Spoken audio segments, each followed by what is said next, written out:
This has really been hard for me because I never really got to talk about what happened in my house. Um, at a very young age, I was taught not to cry, and obviously I'm a crybaby now. but you know, I lived a life, man. Like my mom was always, I would always see her being beat. I hated these men. You know, they were in and out of her life, and it was hard for me as a kid, you know, growing up and seeing that. And, you know, my mom, like, you know, I didn't understand then, but I understand now. My mom was a mom raising 5 kids. And, you know, she chose these men that were always in and out of her life, and we suffered for that. And my sister, she's online, she's watching right now. I love you, Jessica.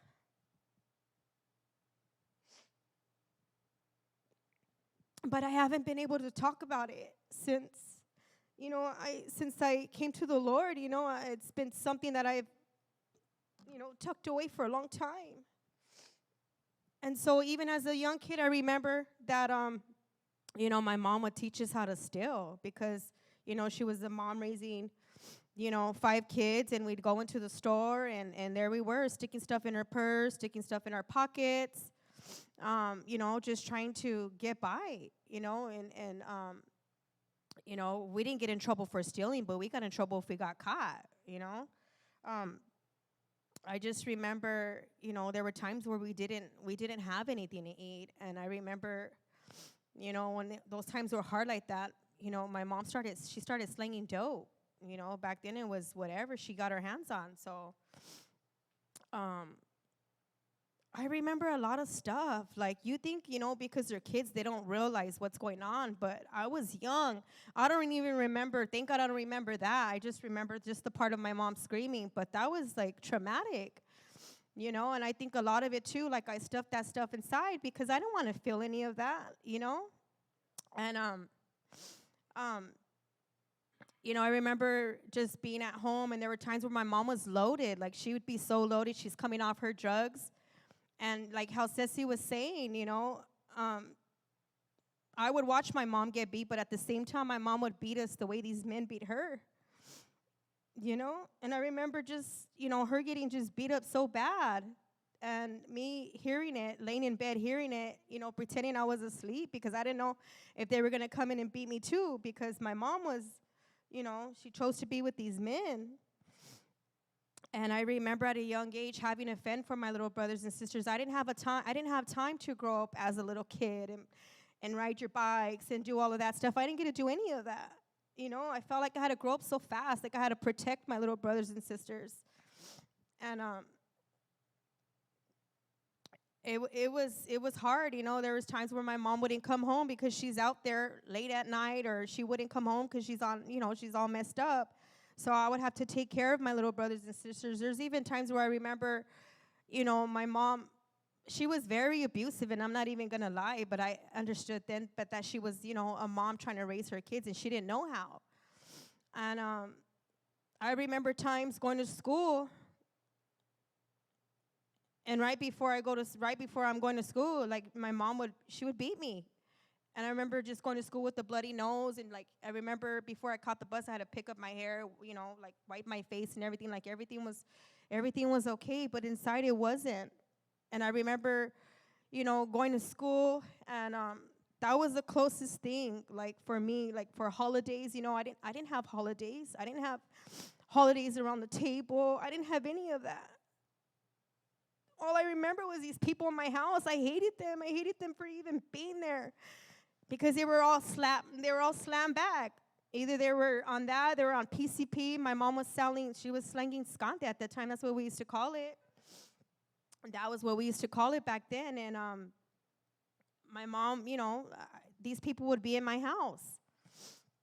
And I remember just one part of, I remember, you know, something that stood out to me when I was little. You know, back then my dad, and my dad at the time, he was my dad, so I thought he was my dad, you know. Again, you know, there goes the secrets in my family. I thought that, you know, my dad was my dad because he raised me since I was little, since I was after that whole incident happened. You know, but he was always in and out. He was always in and out of my life. But I loved him, even though he taught me the streets of the world and being in the neighborhood and all that. I loved my dad. I loved him because he was my dad to me, and he taught me everything I knew, and it's right. I remember just, you know, because my mom, she used to sell. She used to sell at the house. And I remember, you know, the cops knocking at the door, you know. They'd knock at the door whenever, however. And I remember her saying, "Who is it?" And by that time, I already knew what to do. Like, I knew to flush the dope, hide the guns. I already knew all of that. And I was young. And that's how she had me. She trained me like that. My dad did too. And at that time, I didn't think that there was anything wrong with it. It was normal for me. That was my life. It was normal. And but there was one part I remember was that we were all outside, and I think you know, back then they were in the we were in the neighborhood, and I was a little kid at that time, and they were partying and everything, and all I remember was that I was outside in the front yard, and I remember just somebody getting off the car. He got off the car. He went around to the trunk, and he started shooting. And at that time, you know, the guy that was right there, well, he's one of my older homeboys at that time. He was right there. He got me and he threw me to the floor. And I remember going to the floor. And later on, I didn't find out later on how all of this stuff was happening. But it was my real dad that was shooting. It was my biological father that was shooting at my dad at that time because they hated each other. And I didn't find all this out till later, till you know, my mom ended up breaking up with my dad. And after she broke up with him, that's when she told me, she said, tell her, why don't you tell her who her dad is? And I remember like, what do you mean? Like, that is my dad. What do you mean? And he said, I'm not your dad. And I remember at that time it did something to me because I loved this man and I thought it was my dad, and he wasn't my dad. You know, he loved me like I was his. He took care of me like I was his. He showed me the streets. You know, I already knew. Like, I knew the ins and outs of it. And so when I find out that he's not my dad, I wanted to know. At this time, my mom and my stepdad, I'll always call him my dad. At that time, my mom and my dad had split up. And so I wanted to know who this guy was. Who was this guy that my mom was talking about? So I wanted to find out who my biological father was. And during that time, I think I want to say I was 12 years old. I was 12 years old, and after finding out that he wasn't my dad, I just wanted to get high. And I did. I was 12 years old. I was in middle school. My baby's not even in middle school yet. And I remember sitting in the back of the classroom. And I remember I had my little homeboys at that time. They were my friends. We all grew up, we grew up with our little friends at that time in the streets.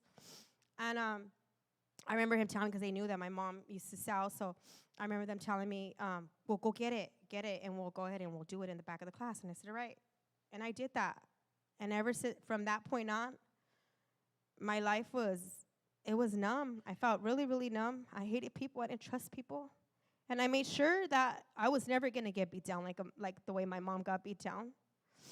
I made sure that I wasn't going to, settle, or let anybody hurt me like that. So during this time that I find out who my dad was, my mom ended up finding my real dad. And when she found him, it was all bad. It was all bad because he wasn't saved then. My dad's saved now. My biological dad is saved now. He's my dad. But back then, he wasn't saved, and my mom told me why she kept me away from him. She's like, I kept him away from you because that guy was crazy. He was a madman. And she would tell me stories about my dad, how my dad would go shoot up my grandpa's house and stuff. Like, he was a lunatic. That guy was crazy. He was from the streets in the city of Almani, And anyway, so he used to do that to her, and he used to beat her too. So she told me she kept him away from him because, he was very possessive and very jealous over my mom. Like, he used to hurt her. So she said, I left him. So all that time, she hid me from my real dad, which was my dad, George. She hid me from him. So then when I come to find him, he was still messing up.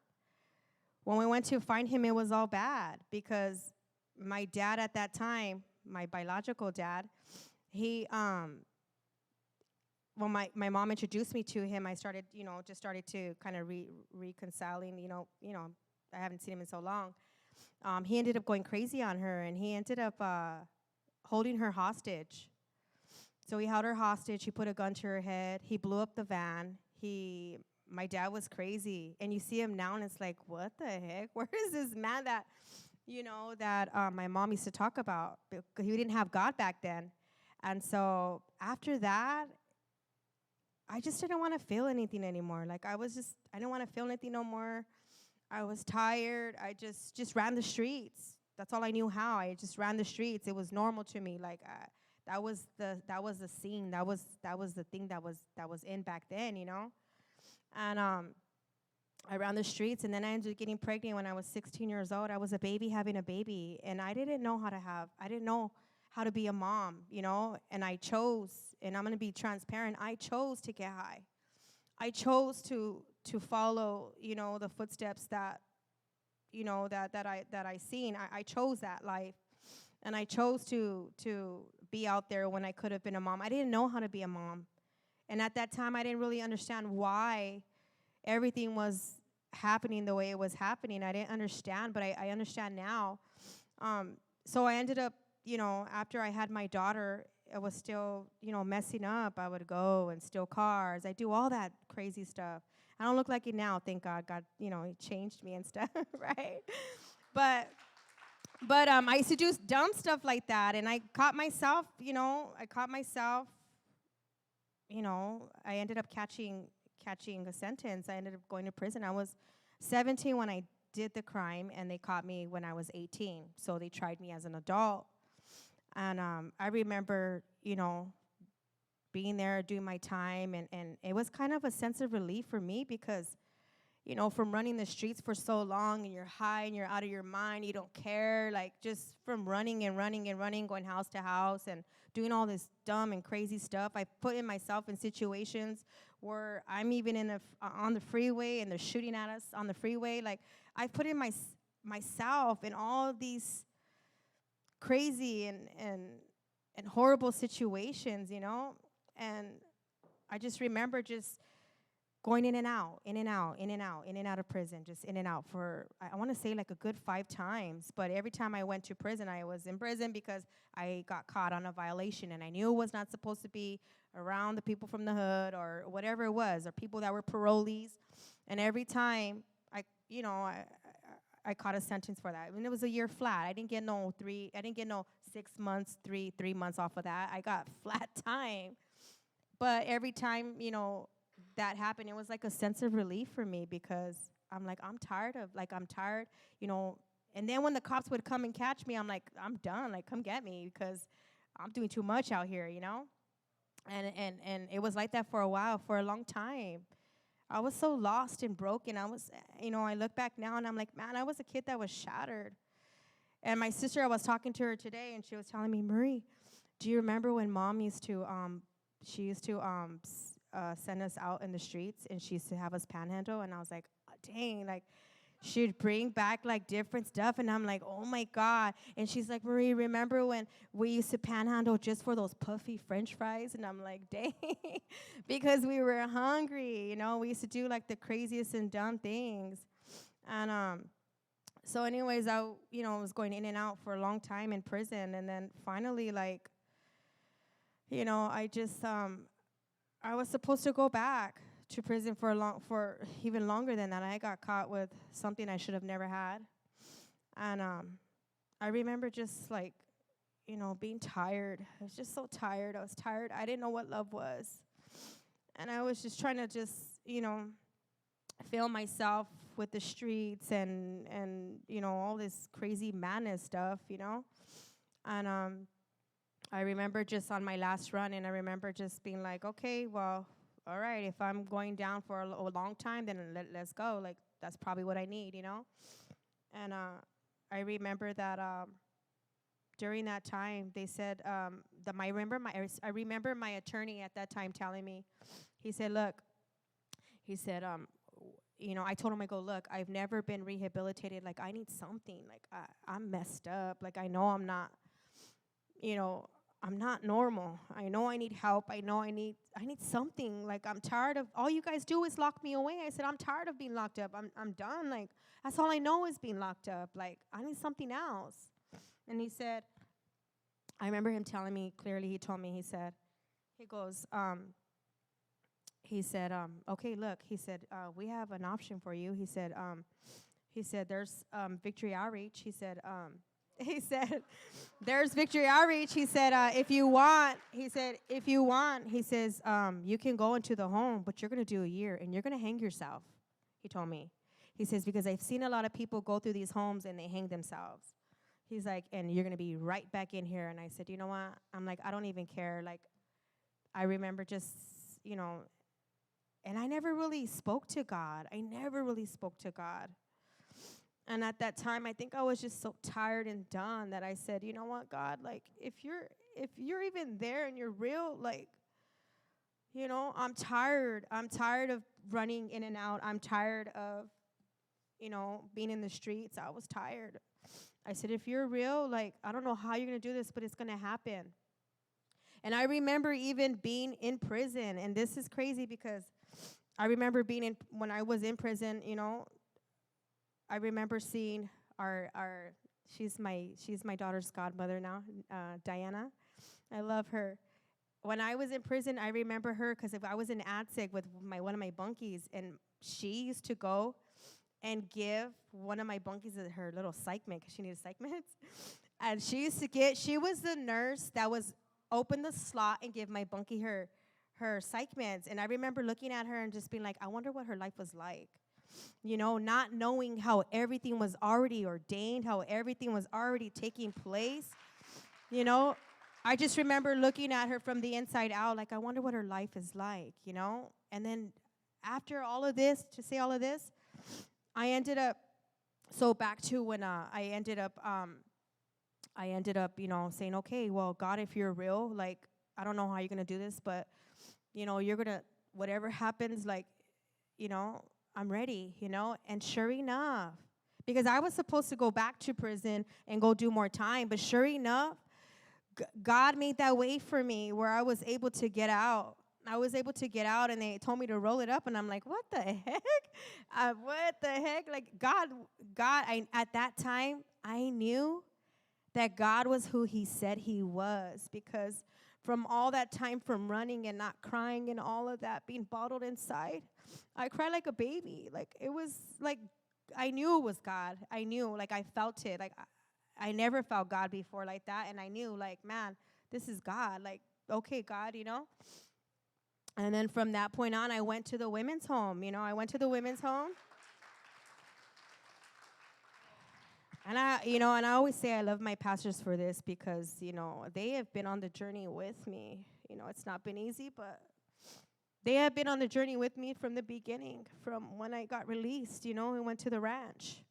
And they played a big part in my life. Yeah, give them a hand clap. Now I'm just like the biggest crybaby ever.